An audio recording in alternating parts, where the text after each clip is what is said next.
Assalamu alaikum. Hello everyone. I hope you are all doing well. I am Mr. Muqtadir Rahman.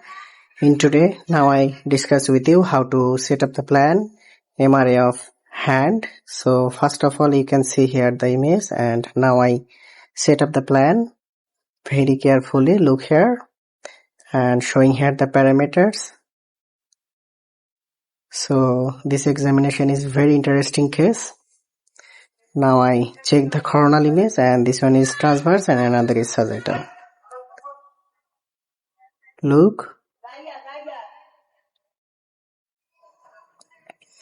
Now I check the sagittal image and showing here the parameters, all are okay.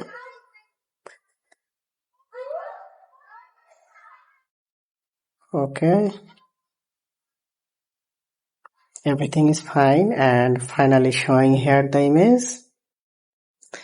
How beautiful image. Look, this one is coronal, this one is sagittal and another is transverse.